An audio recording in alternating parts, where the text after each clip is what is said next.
পাকা পটল এইভাবে বেটে নিলে খেতে খুব ভালো লাগে। চলুন রেসিপিটি একবার দেখে নিই। নমস্কার দর্শক বন্ধুরা, কিছু পটল পেকে গেছে, সেই দিয়ে আমি রেসিপি তৈরি করছি। বেশ মুখরোচক লাগে। দেখুন, সেই জন্য সরষের তেলে আমি কালো জিরে আর দুটো কাঁচা লঙ্কা ফোড়ন দিয়ে একটু রসুন দিচ্ছি। রসুনটা দেবেন কিনা আপনাদের ইচ্ছা। এগুলো বেশ ভালো করে ভাজা হয়ে গেছে। এখন আমি ওই পাকা পটলগুলো কেটে রেখেছি। ঠান্ডার যত নুন আর হলুদ দিয়ে দিচ্ছি, আর একটা ভেন্ডি থেকে গেছিলো, সেই ভেন্ডিটাও কেটে এর মধ্যে দিয়ে দিই।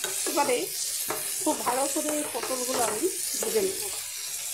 দেখুন, আমি পটলগুলো বেশ একটু পোড়া পোড়া, মানে খুব কড়া করে ভেজে নিয়েছি, জল আর নেই। আর শেষ পর্যায়ে আমি 2-3 কোয়া রসুন আরও মিশিয়েছি একটু থেতো করে।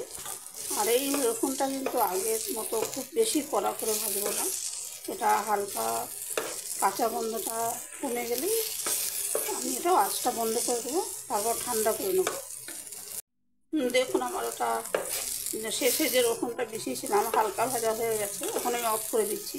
আর এই রেসিপিটা আপনারা রসুনের সঙ্গে পেঁয়াজও ট্রাই করতে পারেন, অথবা রসুন ছাড়াও এইভাবে কালো জিরা আর কাঁচা লঙ্কা ফোড়ন দিয়ে যে পটলগুলো একটু পেকে যাচ্ছে সেগুলো এইভাবে বেটে খেতে পারেন, খুব ভালো লাগবে। আর এছাড়াও এইভাবে নানা রকম রেসিপি ট্রাই করা যায়। আমার সঙ্গে থাকতে পারেন, আমি একে একে সব শেয়ার করবো। দেখুন, ভাজা পটলগুলো ঠান্ডা হয়ে গেছে, আমি গ্রাইন্ডারে নিয়ে নিয়েছি। এর সঙ্গে আরও উপকরণ যোগ করবো, আমি দেখাবো সেটা। দেখুন, এতে কিছু ভাজা বাদাম যোগ করেছি। দেখুন, বাদাম ভাজাটা মেশানোর পর সব কিছু ভালো করে বেটে নিয়েছি। আর সব নুন মিষ্টি সব ঠিক আছে, মিষ্টি তো দেওয়ার দরকার পড়েনি, বাদাম পটল পাকা পটল দুটোই মিষ্টি। এবার আমি পরিবেশন করে দেখাবো। পটল পেকে গেলে এইভাবে একবার বেটে খেয়ে দেখবেন, খুব ভালো লাগে।